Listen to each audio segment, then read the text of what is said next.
예, 안녕하세요. 반갑습니다. 네, 최영동 파트너입니다. 반갑습니다. 자, 오늘은,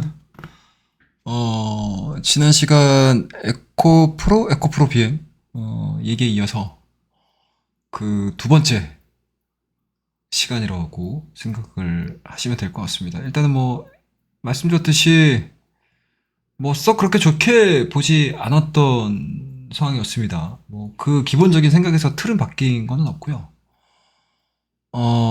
그 부분들에 있어서 또 관세라는 하나의 또 장벽이 좀 발생이 된 상황들이기 때문에 그 부분들의 기준, 그리고 최근에 이차전지 관련된, 전기차 관련된 소식들이 상당히 좀 발빠르게 움직이고 있는 내용들이 좀 있어서 그 부분과 더불어서, 하반기에 반등은 과연 올 것인가에 대한 이야기를 짧게 한번 해보도록 하겠습니다. 자, 일단은 뭐 오늘 에코프로하고 에코프로 BM이 상당히 좀 많이 빠졌어요. 굉장히 좀 위태위태한 자리까지 왔습니다. 에코프로도 마찬가지로 최근에 보여주는 저점 자체를 좀 깨려고 하고 있는 상황들이고요. 그러니까 2023년도 3월달, 4월달의 저점이라고 할 수 있는, 그러니까 뭐 액분하고 나서의 가격대를 기준으로 말씀드릴게요. 96,000원대 기록을 하고 있는데, 실질적으로 이 라인 자체를 깨버리게 되면 이 밑으로는 이게 매물대가 굉장히 약해요. 그래서 기술적으로 봤었을 때 충격을 좀 받을 수 있는 자리까지 왔다라고 보시면 되고, 에코프로 BM도 마찬가지입니다. 뭐 동일한 움직임들을 좀 보여주고 있습니다. 일단은 뭐 공매도가 이제 금지되고 나서 이제 갭상을 좀 보여줬던 이 가격대, 이 상단의 자체를 좀 뚫지 못하고 진행이 되고 있는 상황들이고요. 뭐 최근의 저점, 그러니까 올해 보여줬던 2월달과 3월달의 저점 자체는 깨버리는 상황이니까 기술적으로는 상당히 좀 안 좋습니다. 그리고 나머지 마지막 마지노선이 이제 작년도 11월달, 그러니까 10월달고 11월달로 넘어가는 요 말일날 요 저점인데, 요 저점까지 밀린다라고 하게 되면 시장에서는 마찬가지로 상당히 조금 위태위태하게 좀 어렵게 해석될 수밖에 없는 상황들이기 때문에 뭐 얼마 남지 않은 그런 상황입니다. 뭔가가 이제 전기가 만들어지면서 빠르게 좀 회복되지 않는다라고 하게 되면 좀 쉽지 않은 그런 모습들을 좀 보여줄 수가 있을 것 같은데요. 일단은 호재성 내용들은 찾아보기 쉽지 않아요. 일단은 뭐 오늘입니다. 2000년지 하반기 반등 글쎄요라는 제가 주제를 가지고 내용들을 좀 썼는데, 일단은 2024년도 5월 20일이죠. 오늘이죠. 2000년지 소지 잠정 수출 데이터가 나왔습니다. 보시게 되면 수출액 감소됐고요. MOM 기준으로도 64%, YOY 기준으로 ASP는 마이너스 0.63 하락을 했습니다. 그 다음에 이제 NCM 양극재 같은 경우도 마찬가지. 수출액은 조금 늘어나긴 했는데 MOM 기준은 많이 빠졌고요. 분리막이 그나마 조금 좀 나은 모습들. 그 다음에 동박도 수출액이 좀 빠졌고 MOM 기준을 많이, YOY 기준으로 50% 정도 하락을 했고요. 음극재 같은 경우도 수출액이 MOM 기준으로 마이너스 22%, YOY 기준으로는 45%. 자, 전해액도 많이 빠졌습니다. 상당 부분 2차전지에 들어가고 있는 우리나라 2차전지 기업들의 소재, 이 수출 데이터가 다 안 좋습니다. 뭐 이런 상황이기 때문에 주가는 당연히 밀릴 수밖에 없는 상황들이고, 거기에다가 또 공매도 재개에 대한 이야기들 나오고 있죠. 아무래도 영향을 받았겠죠, 센터 측면에서는. 뭐 물론 이제 이복현 금감원장이 뭐 6월 달에 일부 공매도를 재개할 수 있다라는 식의 뉘앙스를 좀 풍겼는데, 그것들을 이제 시장에서 해석을 하는 거는 일부라는 단어가 좀 들어가다 보니까 코스피 200과 코스피 150. 코스피가 코스피 150이기 때문에 일단은 뭐 시청이 어느 정도 되는 기업들이죠. 그리고 업종 대표주들일 거고요. 그러면은 뭐 공매도를 쳐야 된다라고 하게 되면은 뭐 지금 보여지는 예제로 볼 수 있는 에코프로나 에코프로뱅 같은 경우는 상당히 좀 공매도의 타겟이 될 수 있는 자리까지 왔어요. 실적 안 좋죠. 그죠? 그리고 수급적인 부분들도 굉장히 좀 약하죠. 그런 부분들이 좀 있기 때문에 이거는 뭐 밸류에 대한 개념이 아니에요. 뭐 밸류라는 부분들을 가지고 계속 얘기를 하는데, 그러니까 이게 2000지가 막 엄청나게 올라갈 때도 보시게 되면 뭐 밸류가 2023년, 2030년도까지 밸류를 땡겨와가지고 계산해가지고 막 얼마까지 몇 배 올라간다 막 이런 얘기를 하는데, 그건 어디까지나 미래에 대한 이야기라고요. 시장 상황 자체가 바뀌어버리고 업황에 대한 내용들이 바뀌어버리고, 뭐 그때 당시만 하더라도 캐즘이라는 단어 여러분들 기억하셨어요? 못 하셨잖아요. 그죠?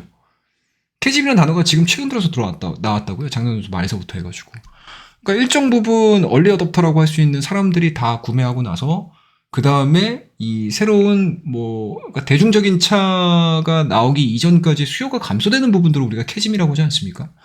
그러면은 이 대중적인 뭔가 실생활에 막바로 투입될 수 있는 차량이라는 거는, 그러니까 전기차가 지금 구가를 하고 있는, 뭐 구현을 해주고 있는 성능도 성능이긴 하지만 사실은 가격적인 부분들이 굉장히 중요하거든요.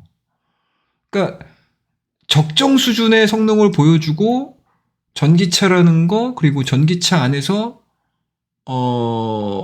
가격적인 부분들까지 만족을 했었을 때 그런 것들이 대중적인 모델로서, 대중적인 뭐 트림으로서 시장에 안착이 되고 많은 사람들이 전기차의 뭐 편리성이라든지 전기차의 우수성이라든지 뭐 정비성이라든지 이런 것들을 느낄 수 있는데, 일단은 가격적인 부분들 자체가 접근성이, 가격 접근성 자체가 떨어지다 보니까 이 캐즘이라는 구간 자체가 형성이 된 거고, 이 캐즘을 벗겨내기 위해서 빠르게 돌파하기 위해서 여러 가지 전략들을 세우고 있는데, 여기서 나온 것들이 변수가 뭐다? 관세가 변수가 나왔습니다. 관세가 변수가 나왔어요. 어찌됐든 중국 시장, 그러니까 중국 전기차들이 미국 시장에 그러니까 들어가서 판매되는 게 정말 극히 일부거든요. 그러니까 판매가 거의 안 된다고 봐도 상관없어요.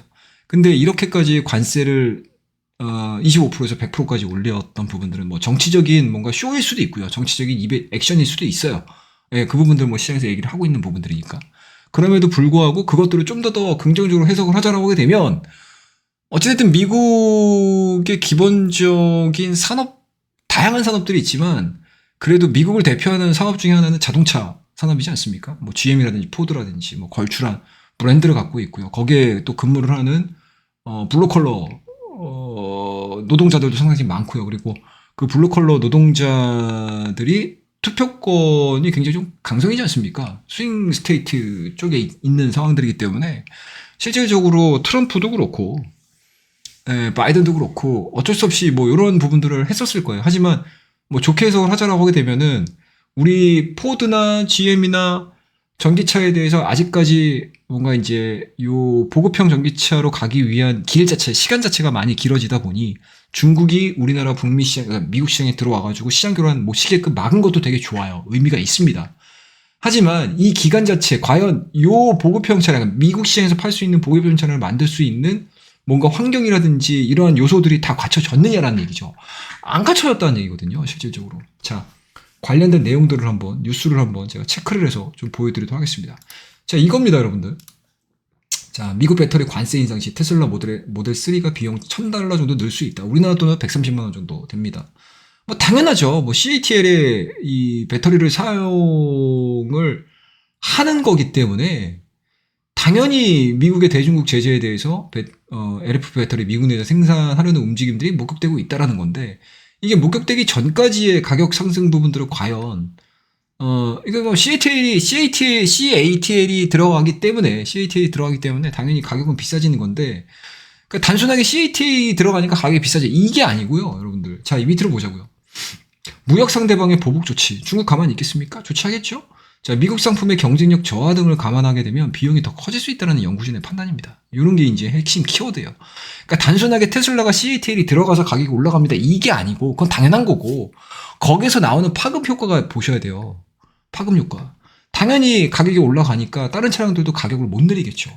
또 올라갈 수밖에 없어요. 그러면은 우리가 가격이 저렴해지면서 캐즘을 돌파를 하기 위한 돌파구 자체를 완전히 걷어차버린 거거든요, 이번 관세를 통해 가지고. 자, 그렇다고 되면은 과연 유럽이 같은 뭔가 이제 행동을 보여주면서 중국 차를 저지할 것이냐? 말은 그렇게 해요. 근데 이면으로 놓고 보게 되면은 그렇지 않다는 얘기죠. 자, 오늘입니다. 자, 중국 상하이와 아우디가 스마트 전기차와 디지털 플랫폼 공동 개발 협력 계약 체결을 했습니다. 이게 작년도 7월이거든요. MOU 계약 체결했던 겁니다. 근데 오늘 본계약 들어갔어요. 본계약 들어갔습니다. 자, 그 다음 또 하나 보여드릴게요. 자, 전기차 경쟁 뒤처진 스텔란티스 중과 손잡고 유럽 공략입니다. 스텔란티스 림모터 합작사 9월부터 유럽서 전기차 판매. 7월 달에 관세 올린다고 그렇게 난리를 치는데 이미 스텔란티스 같은 경우는 중국과 손을 잡아가지고 보급형 전기차를 만들었다는 얘기죠. 실질적으로 관세를 올릴 수 있을 만한 명분이 별로 없어요. 자, 그 다음, 자, 그렇다고 되면은 유럽의 기업들, 유럽의 자동차 OEM 기업들이 합쳐져가지고 뭔가 힘을 합쳐진 모습들을 좀 보여준다고 하게 되면 어느 정도 타당성이 있어요. 근데 이것도 좀 보세요. 폭스바겐은 르노하고 보급형 전기차 합작 협상에 대해서 결국 불발 나왔습니다. 뭐 어떠한 내용들로 불발 낸지는 모르겠지만 일단은 기본적으로 힘을 합쳐도 모자랄 판에 이 불협화음이 계속 나오고 있다는 얘기죠. 그럼 당분간 캐즘을 돌파를 하기 위한 무언가 없다는 얘기죠. 우리나라 같은 경우도 기존의 LFP 막 중국에서 만들었을 때 우리 3원계가 짱이야 막 이런 얘기 하다가 이제 와서 3원계 가지고 답 안 나오니까 LFP 하겠다는 얘기 아닙니까? 이제 막 개발 들어가지고 공장 짓고 그럼 언제 생산할 거야? 엔솔이 2026년도죠. 미국에서 LFP를 생산을 한다라고 얘기를 하니까 그러면 벌써 2024년도 아직 절반 이상 남았습니다. 자, 2025년도, 2026년도입니다. 자, 그 사이에 LFP에 대한 가격 전략이 빠질 수도 있어요. 근데 지금 보시게 되면은 이게 우연인지 필연인지는 모르겠지만 우리나라 2차전지 소재 관련된 원자재를 어디서 수입합니까? 중국에서 수입을 해요. 중국에서 수입을 합니다.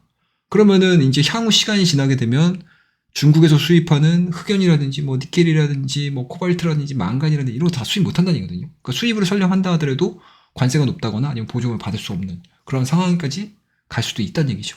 그러면은 우리도 마찬가지로 중국산을 다 배제한 상태에서 원자재를 구입을 해야 되는 건데 그거를 백방으로 지금 수소문을 하고 있어요. 정부 지원도 나오고 있고요. 그런데 이거를 추출해야 또 가격이 또 들어갑니다. 그러니까 어찌됐든 중국이 이렇게 싼 가격에 여러 가지 다양한 원자재를 생산을 해가지고 2차전지를 만드는 이유들은 뭐 환경오염 다 배제하고 오폐수 다 배제하고 그런 것들 다 무시하고 정말 싼 가격에 제조를 하는 건데 그것들을 다 충족을 시키는 상태에서 우리나라가 다른 국가가 됐든 다른 지역이 됐든 뭐 우리나라의 뭐 인조 뭐 흑연이 됐든 이런 것들을 했었을 때 과연 원가율 부분에서 중국하고 경쟁이 될 수 있을 것이냐는 얘기예요. 그게 쉽지 않을 수 있다. 그런 부분들에 있어서 캐짐을 돌파를 하기 위한 가장 큰 부분들은 가격적인 부분들인데 이 가격 경쟁력 자체 그리고 보급형 가격을 만들어낼 수 있는 시기 자체가 굉장히 오래 걸릴 수 있다는 점. 그리고 또 하나 두 번째 말씀드릴 수 있는 게 일단은 우리나라 2차전지를 투자를 하신 분들의 대부분의 뭐 대부분은 아닐 수 있겠죠. 뭐 일부 의견이겠죠. 일부 의견들을 보시게 되면 3원계가 짱이야라는 거죠. 그리고 LFP가 아무리 연구를 해도 3원계의 성능을 못 따라와라는 얘기인데 그거와는 또 다른 이야기가 나오고 있어요. LFP도 마찬가지로 기술 개발이 이루어지고 있습니다. 그죠? 그리고 LFP도 마찬가지로 물론 NCM에 100% 대응을 하는 성능이나 뭐 이런 것들을 구현할 수는 없겠지만 그래도 적당한 가격에 적당한 성능을 보여주는 이게 바로 보급형 차거든요. 뭐 우리가 흔히 얘기하는 이제 아반떼, 뭐 모닝, 스파크, 뭐 이런 레이, 뭐 이런 차들을 가지고 엄청난 성능을 바라는 거 아니지 않습니까? 그냥 일상생활에서 뭐 무리 없이 타고 다닐 수 있는 차량들을 원하는 게 사실은 보급형 차량의 가장 큰 목적이자 그리고 공급하는 이유지 않습니까? 그런 부분들에서 보시게 되면 전기차가 그것들을 충족을 해줄 수 있는 부분들은 LFP가 지금 현재로서는 가장 눈에 들어와요. 그리고 이제 뭐 3원계도 나중에 시간이 지나게 되면 충분히 가격이 저렴해질 수는 있겠죠. 근데 그 기간 동안에 LFP는 가만히 있겠냐 얘기죠. LFP도 마찬가지로 기술 개발 계속 진행이 되고 있고 효능을 성능을 높이기 위한 기술 개발이 계속 진행이 되고 있어요. 그러면은 그 가격 벌어졌던 그 가격 자체의 갭을 과연 3원계가 줄일 수 있느냐? 라는 거예요. 만약에 줄여준다, 혁신적인 방법들을 가지고 줄여준다라고 하게 되면 3원계가 줄가 되는 거고, 만약에 LFP와 3원계의 배터리의 가격 수준 자체가 계속 지금과 같은 요 갭이 계속 진행이 된다라고 하게 되면 보급형 차량 LFP로 간다는 얘기죠. 그럼 우리나라도 빨리 LFP를 만들 수 있는 기술 개발을 한다던가 여러 가지 방안들을 사야 되는데 지금 구간에서는 그렇게 뚜렷하게 나오지 않는다 라고 보시면 좋을 것 같아요. 그렇다고 되면 현재 지금 보여주고 있는 우리가 하반기에 캐즘 구간이 끝나고 회복이 될 거야 라는 시기적인 부분들 자체가 뒤로 더 지연이 될 수 있다는 얘기겠죠. 그런 부분도 좀 감안을 하시면서 2차전지를 좀 보자 라고 이번 시간에 제가 좀 제 생각을 좀 담아서 저도 이제 바뀌었던 생각들을 여러분들에게 좀 정리를 해서 말씀드린 것 같지는 않기는 하지만 그래도 뭐 참고를 좀 해주시고 그리고 뭐 다른 생각들을 갖고 계신 분들도 계실 거고요. 뭐 다양한 생각들이 시장에 상존해 있는 거죠. 예.